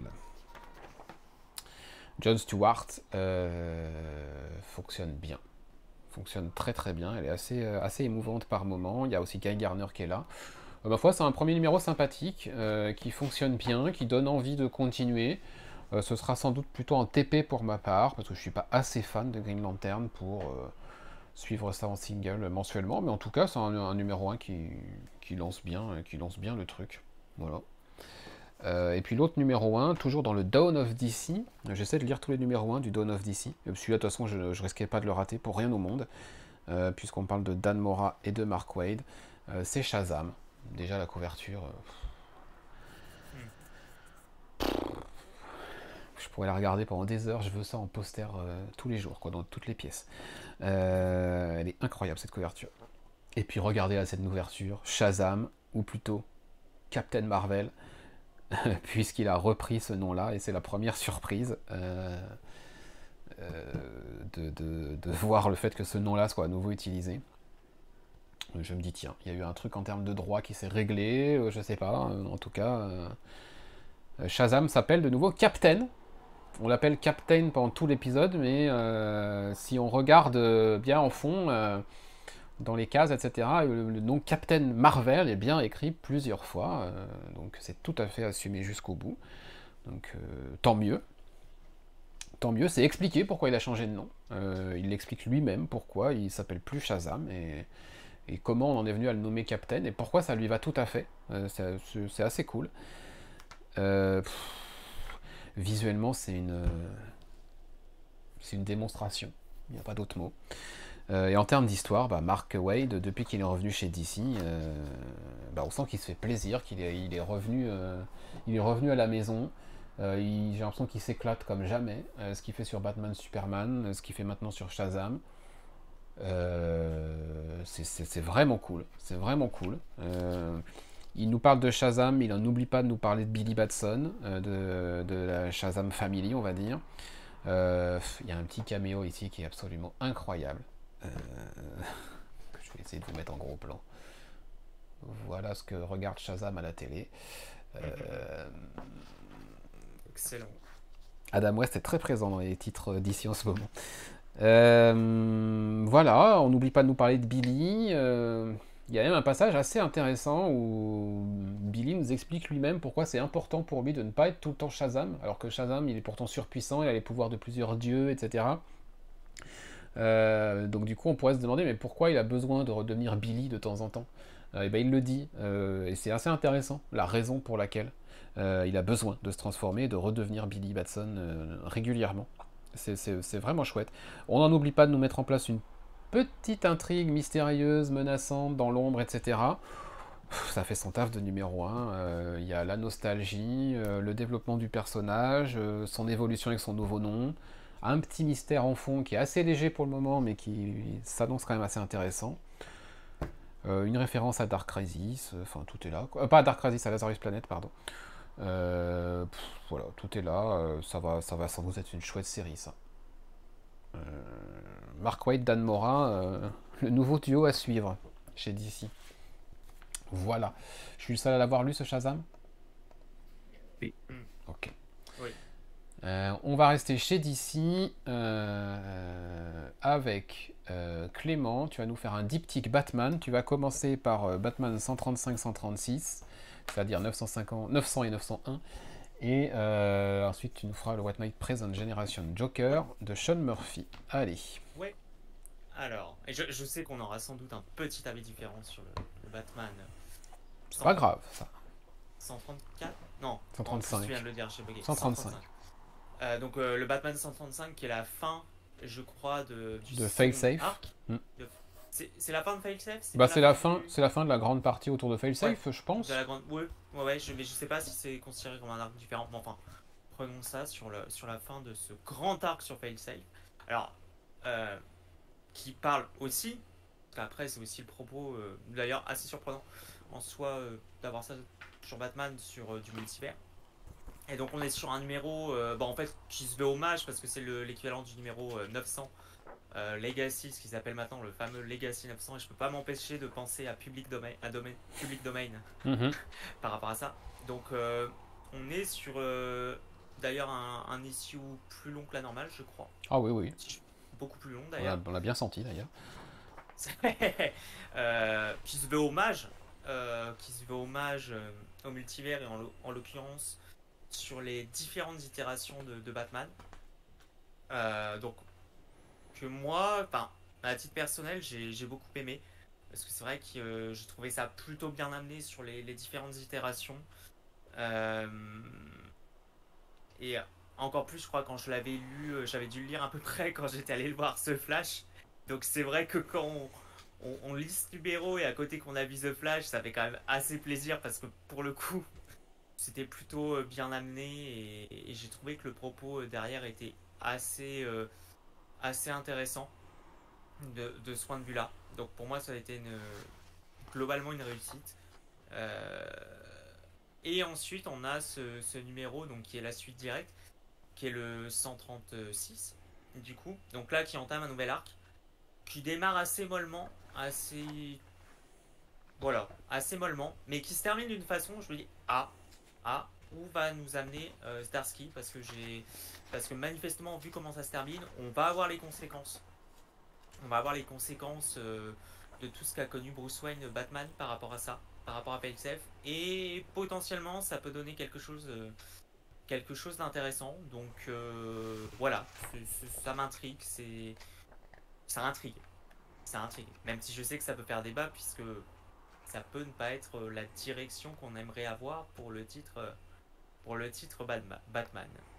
Mais pour le moment, moi je suis le bon pigeon que je suis, va continuer parce que pour le moment j'aime plutôt ce que fait Zdarsky sur Batman. Ok.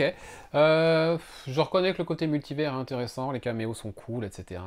Maintenant, je pense que moi, je vais arrêter de lire la série Batman. En tout cas, juste tant que Batman restera un concours de beats entre les scénaristes qui enchaînent sur cette série, je vais arrêter parce que on a l'impression que c'est celui qui va faire le truc le plus grandiose, le plus spectaculaire, le méchant le plus puissant, le plus menaçant, le plus truc, tout ce que... Et ça me fatigue un peu, en fait. Donc, Batman s'arrête à ce numéro pour moi. Je reviendrai peut-être lire le premier numéro du prochain scénariste. Maintenant, tant que ça restera cette atmosphère un peu... voilà, c'est moi qui est la plus grosse, bon, bah, ça m'intéressera pas. Donc c'est pas grave, il y a un public à qui ça parle, et tant mieux, je vais pas me plaindre de ne pas être le public de toutes les séries, ça me permet aussi de faire des économies, et c'est cool, et de gagner aussi un peu de temps. Ce qui m'a un peu dérangé aussi dans ce numéro, c'est qu'il est partagé à 3 dessinateurs, Mike Osorn, Jorge Jiménez, Michael Ranin, et ce qui me gêne, c'est qu'on passe de la page de gauche à Mike Osorn, qui est pas très en forme. Pas super beau. Et page de droite, c'est la même scène, et est dessinée par Michael Ranin. Et là, on voit la diff. Et ça, moi, ça me sort du truc. Ouais, je comprends. Si on n'est pas sur 2 scènes différentes, pourquoi tu changes de scénariste de dessinateur entre la page de gauche et la page de droite? Il n'y a aucun sens à faire ça. Ou alors, c'est que le dessinateur était à la bourre, il n'a pas réussi à finir ses planches. C'est sans doute ce qui est arrivé. Mais page de gauche, hop, pas incroyable, notamment sur les visages. J'ai l'impression de voir du Brian Hitch. Et page de droite, Michael Ranin, qui prend le relais de la même scène. Il y a une vraie rupture. Même dans la partie graphique, il y a une vraie rupture. Il y a un moment plus tard dans le numéro où il y a des ruptures graphiques, mais c'est normal parce qu'on est dans le multivers, on va explorer plusieurs versions de Batman. C'est tout à fait justifié. Il y a des planches, notamment de Jiménez là-dedans. Jiménez, il est surtout dans cette partie-là. Il est incroyable. Ils arrivent à se fondre les uns et les autres dans les styles graphiques. Voilà, ça, c'est graphiquement, c'est quand même assez intéressant de voir à quel point cet artiste arrive à se mettre dans les styles graphiques et les ambiances de toutes les versions de Batman qu'il propose. Quand on arrive sur la page où on est sur la page Adam West, on a l'impression de voir, le vrai Adam West à la série télé. Tout est là dans les couleurs, la mise en scène. Il y a une vraie proposition. C'est pour ça que j'avais beaucoup aimé, c'est que... Alors effectivement, je suis d'accord. Batman Beyond ou The Animated Series, c'est Batman The Animated Series. Et ça, c'est génial. Ça, j'ai adoré, je crois que ça doit être le truc qui m'a fait kiffer. C'est tu as une référence au Batman Animated série. Et c'est tellement bien fait. C'est tellement bien fait que tu es en mode ouais, non, quand même, enfin, t'es faible parce que forcément ton enfance et tout ça, mais c'est tellement bien amené. C'est tellement bien amené que voilà. Mais après, je suis d'accord avec toi, il y a des difficultés sur cette rupture graphique qui est malheureusement pas justifiée. Ça peut te sortir du numéro. À la rigueur, s'il y avait eu que ça m'aurait pas dérangé, mais Oui, même, oui, même dans le scénario, c'était peut-être un peu trop pour moi cette fois-ci. Mais tant mieux, je vais gagner du temps et de l'argent. La série Batman n'est pas faite pour moi et c'est pas grave. Le diptyque numéro 1 et numéro 2 de Generation Joker de Sean Murphy dans l'univers du White Knight, qu'est-ce que ça donne rapidement? Alors, Parce qu'on est un peu à la bourre. Ouais, en l'occurrence, c'est pas pour le coup Sean Murphy au scénario. Je C'est crois vrai. que c'est Katana Collins, que je ne connais pas d'ailleurs, je ne connaissais pas. C'est sa femme, je crois. Oui. Ah d'accord, ok. Et bah ça se ressent quand même que c'est pas au scénario. Parce que, alors, c'est pas mauvais, mais ça vaut pas ce que fait Sean Murphy sur cet univers. C'est assez faiblard. C'est pas. Enfin, c'est une série, je crois, qui est en 6 numéros, je crois. Enfin, qui est assez courte. Qui continue à prolonger l'univers de White Knight. Alors, c'est pas mauvais, hein. Attention, c'est pas mauvais. C'est juste en dessous par rapport à ce qui a pu être fait sur White Knight. Donc, j'ai lu effectivement les 2 premiers numéros. J'ai lu notamment le deuxième ce matin.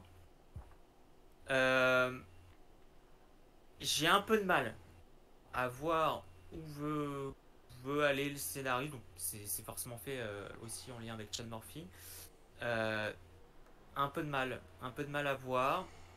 Je vais quand même continuer parce que ça m'intrigue quand même. Pour le moment, les 2 premiers numéros sont assez faibles. Et ça se focus en fait sur les enfants de Jack Napier. Donc de ce point de vue-là, c'est pas intéressant. En fait, il y a des parties pris qui sont intéressants, d'autres qui sont assez bancales. C'est assez curieux. Ça me laisse, voilà, les 2 premiers numéros me laissent dubitatif. Est-ce que c'était indispensable, je pense, pour prolonger l'histoire de White Knight? Je suis loin d'être convaincu. Maintenant, à voir sur le long terme ce que ça va donner. Pour le moment, je suis très partagé. Ok. Je n'ai pas commencé cette mini, parce que moi je découvre White Knight et son univers en urban nomade, donc j'en suis loin d'arriver là. Boris, je pense pas que tu lises ça non plus en single. Non plus. Non Et plus. moi aussi, j'essaie de rattraper un peu en urban, mais j'avoue, j'accroche pas. J'avais pas trop accroché au tout premier. C'était un peu. Ouais.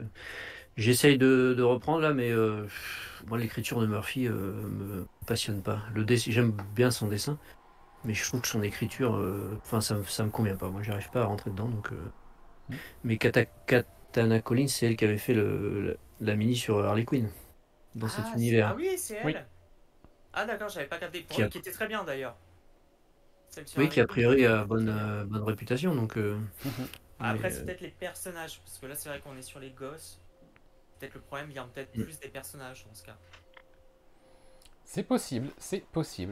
Boris, il te reste un titre à aborder si je me suis pas gouré dans le conducteur. Ça s'appelle Wild's End et c'est le numéro 1. Dis-nous en plus.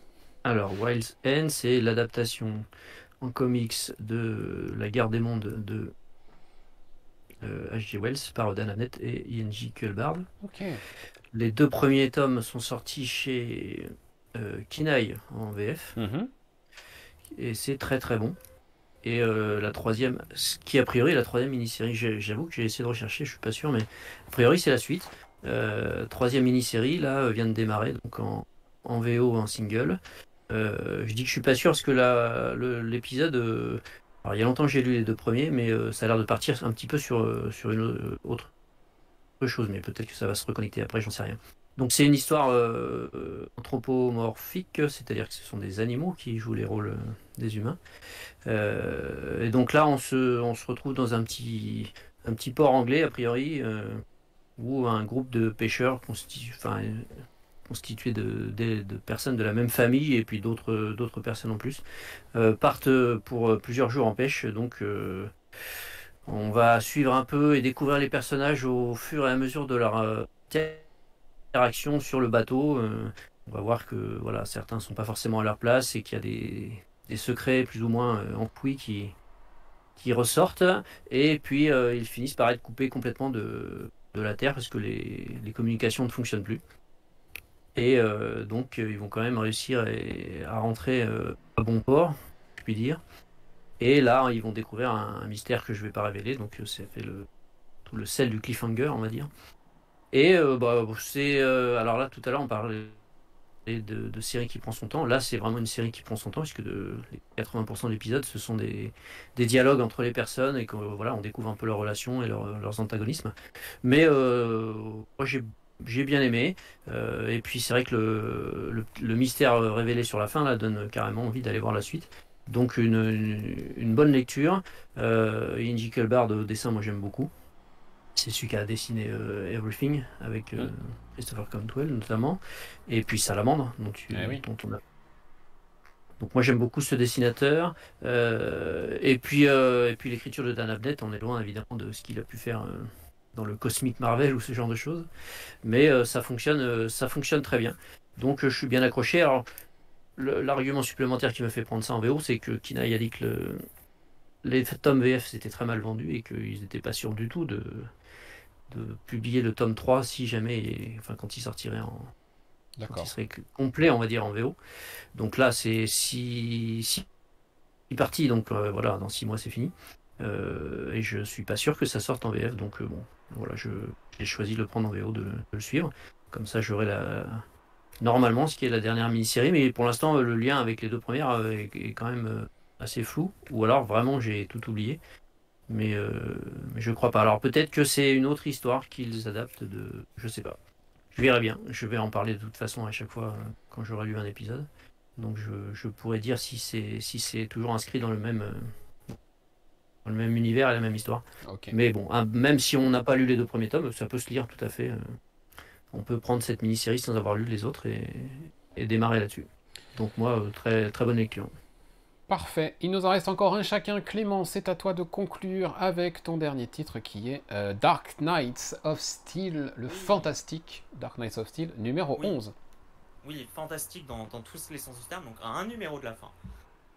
Donc pas mal de retard, hein, je crois, sur le numéro 11. Je dirais que... Oui, il y a une vraie rupture après le numéro 9. Mais à partir du 9, ça commence à traîner. Ouais, ça commence à traîner. Ce qui rend d'ailleurs la lecture pas des plus faciles, pour le coup. Néanmoins, retour à mon dernier numéro qui sort, je crois, ce mois-ci, peut-être. Peut-être. Sauf s'il n'y a pas de retard. C'est toujours aussi... Enfin, voilà. Enfin, je pense qu'il faudrait relire d'une traite pour vraiment profiter de l'histoire à son maximum. Mais quelle réussite. Quelle réussite. Graphiquement, c'est une dinguerie. En termes de scénario, c'est toujours excellent. Je suis toujours aussi épaté de voir comment Taylor s'approprie la mythologie de DC pour en faire quelque chose à base d'héroïque de fantasy, et ça marche super bien.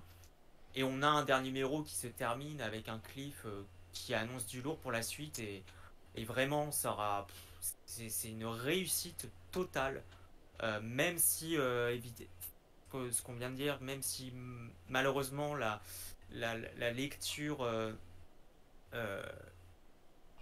est nuit par ces retards de publication, ça marche super bien, et c'est vraiment une pépite, et c'est incroyable. Franchement, c'est incroyable ce que Taylor arrive à faire d'une façon globale chez DC, c'est incroyable, et ça va vraiment. Dark Knight of Steel, ça va être un must. Je trouve que c'est un must à lire. Je pense qu'en VF, ça va se vendre comme des petits pains, et à voir après si Taylor va prolonger le truc comme il a pu le faire, je crois, sur Deceased. Mais voilà, c'est une vraie réussite, et j'ai hâte de voir comment il va terminer cette saga qui est vraiment exceptionnellement réussie. Parfait, parfait. Ah oui, c'était commentaire sur The Xav, sur Ian Jekyllbart, qui avait bien aimé Everything, et Boris qui nous dit on est loin d'Everything. Ok. Mon dernier titre, moi, ce sera Radiant Black numéro 24. Kylie Gins, Marcello Costa, tout ça, c'est la fin d'un arc encore chez Radiant Black. Et pourquoi ce numéro 24 ? Parce que c'est Rappelez-vous le numéro 10 de Radiant Black qui était sorti en 2 versions, version classique et version Blacklight Edition. C'est encore le cas de ce numéro 24 parce que oui, on retourne dans cet endroit qui s'appelle l'Existence. Il y a une vraie raison hein, pour y retourner une nouvelle fois. Donc, on retourne dans l'Existence. Rien que sur la version qui n'est pas la Blacklight que je montre à l'écran, on voit déjà des couleurs qui pètent dans tous les sens parce que c'est vraiment un endroit... c'est assez incroyable graphiquement cet endroit. Et Nathan, et j'oublie toujours le prénom du deuxième, c'est un truc incroyable. Marshall, voilà, Nathan et Marshall vont dans l'Existence découvrir de nouvelles choses par rapport au Radiant, par rapport à ce qui se passe en ce moment, par rapport à ce qui va se passer prochainement. Voilà, le numéro 10 avait servi de charnière pour partir sur une nouvelle arche qui est encore en cours. Le numéro 24 marque un nouveau virage. À chaque fois qu'on va dans l'Existence, il se passe des trucs, on découvre des trucs. Et je vais spoiler la fin parce que c'est pas très grave. C'est surtout éditorialement, on est au courant qu'ils ont fait ça maintenant. Ça a été diffusé largement. Nathan et Marshall partagent les pouvoirs du Radiant Black depuis maintenant 7 ou 8 numéros. Mais il y a des bugs dans les pouvoirs, et c'est entre autres pour ça qu'ils retournent dans l'Existence, pour comprendre pourquoi ils ont du mal à se transformer parfois, ils ont du mal à se passer les pouvoirs, il y a des trucs qui déconnent un peu. Et puis ils vont essayer d'avoir un peu des informations sur ces espèces de robots là qu'ils ont découvert récemment. Ils vont avoir toutes ces informations. Graphiquement, vous le voyez à l'écran pour ceux qui sont sur le live ou en replay vidéo. C'est incroyable. La version Blacklight avec la lumière ultraviolette est absolument folle. On la regardera la semaine prochaine ici même. C'est dingue, c'est dingue. Et surtout, à la fin, donc il y a eu de la com autour de ça, donc c'est pour ça que je me permets de le spoiler. Hein. L'Existence, la créature, l'entité qu'ils rencontrent dans l'Existence, leur explique que il va falloir choisir. S'ils veulent pouvoir continuer en tant que Radiant Black, il n'y en a qu'un qui peut porter le costume, et il va falloir choisir qui peut porter le costume, enfin qui peut porter le Radiant, et être le Radiant Black. C'est pas possible de le partager à deux, ça va leur attirer que des emmerdes, ça finira par ne plus marcher, etc. Chaque Radiant ne peut être connecté qu'à une personne, et il faut choisir. Et qui est-ce qui va choisir? C'est pas Nathan, c'est pas Marshall, c'est nous. C'est nous avec le QR code que l'on voit à la fin du numéro. On scanne le QR code et ça nous menait sur un sondage. Et vous, lecteurs, pour vous, qui doit être le porteur du Radiant? Le sondage est terminé, c'est pas la peine d'aller vous exprimer là-dessus. Je ne sais pas à quoi renvoie le QR code maintenant que le sondage est terminé. Mais en tout cas, le choix a été fait par les lecteurs. Et on va prochainement découvrir qui de Nathan ou Marshall portera le Radiant Black pour la suite de la série, et surtout qu'est-ce qui va advenir du deuxième, et c'est plus ça qui m'inquiète moi. Bonne idée scénaristique, bonne idée éditoriale, il y a beaucoup d'interactions qui se passent entre le monde du Massiveverse et le monde réel, une fois de plus c'est le cas. Moi Radiant Black ça continue à me plaire, ça continue à me séduire. Voilà. Juste un petit mot en 30 secondes pour vous dire que j'ai aussi commencé à lire le Supermassif 2023 par Kylie Higgins, Ryan Parrott, Melissa Flores. Je crois que c'est Ursula, mais j'ai un doute, donc je vais chercher dans les crédits parce que j'ai horreur d'écorcher les noms des gens. Évidemment, les crédits, c'est Matt, c'est pas du tout Ursula, c'est Matt. Donc là, j'ai tout. Matt Groom, et illustré par Daniele Nicolo avec les couleurs de Walter Bayamonte. Je dois avouer que j'en suis arrivé à peu près à la moitié de la lecture, donc je ne vais pas donner mon avis sur ce one-shot, qui pour le moment fonctionne pas super bien, voire même pas bien du tout, tout court. Je l'attendais beaucoup, ce numéro Supermassive. Sur la première moitié, ça fonctionne pas, donc je vais attendre de le terminer, je vais le terminer cette semaine et on en reparlera prochainement. Mais pour le moment, je suis assez déçu de ce qui se passe. Peut-être ça va partir dans une autre direction avec la deuxième partie, c'est pour ça que je me garde de donner un avis définitif, mais pour le moment, je trouve ça dommage.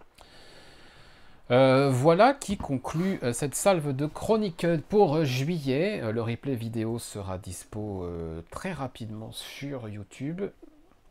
Je le posterai, je le relayerai sur Comic Stories. Et puis la version audio de ce 327e Comic Stories arrive vite, elle aussi.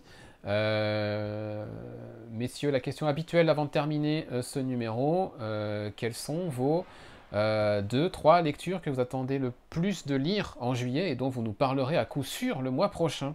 Boris? Quelle traîtrise, je ne suis pas prêt. Ah, pourtant je fais ça à chaque fois. Mais oui, mais... Ah si, alors, c'est quoi ça? Il y a Swan Song qui va sortir là, Yes. de Maxwell Prince. Et là, le premier, donc c'est la nouvelle série anthologique de W. Maxwell Prince. Là, c'est dessiné par Martin Simons. Donc ça, c'était direct précommandé. Bien sûr, on a parlé tout à l'heure de Jeff Lemire, Fish Flies. Ouais. Ça, c'est les nouveautés. Après, il y a les séries dont j'ai parlé qui vont se continuer. Hein. Et puis, toujours en juillet, on en avait parlé l'autre fois, la nouvelle série de Garcenis, Ribbon Queen. Mhm. Ça aussi, ça me chauffe bien, comme dirait l'autre. Et puis, c'est tout. Si on se retrouve en août, après, ce sera des sorties en août, dont j'ai parlé tout à l'heure, là, The Anfield Gang Sacre, de Jacob Phillips et Chris Condom, qui sort le 9. Donc, je ne sais pas si on aura fait le podcast d'ici là. Mais sinon, voilà, c'est les sorties VO qui vont inédites, on va dire, qui vont m'intéresser. Les autres, c'est les séries que je continue et je parle régulièrement. Voilà pour la VO. Clément? En VO, pareil que Boris, le Fish Flies, que je vais commander. J'attends aussi, parce que j'ai pas commencé, mais vous m'avez donné envie, le Great British Bump Off, Oui. que j'ai préco. J'attends la suite de Nightwing, parce que c'est vrai qu'on en a pas parlé, mais le Nightwing 105 était tout bonnement incroyable, donc j'attends la suite avec impatience. Saga aussi, parce que j'attends la suite de Saga, de Phantom Road.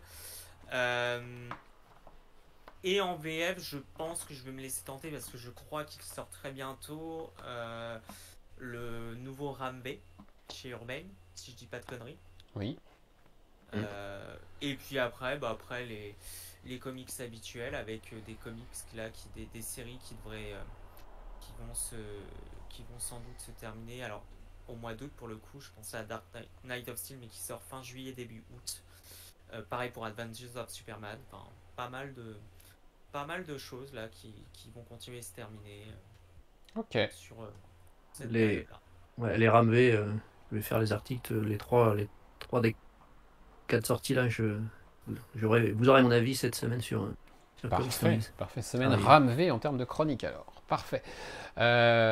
Pour ma part en VO, pour ma part, il y aura The Oddly Pedestrian Life of Christopher Chaos de Tate Brombal, Nick Robles, Isaac Goodhart, etc. qui était sorti sur le Substack Tiny Onion.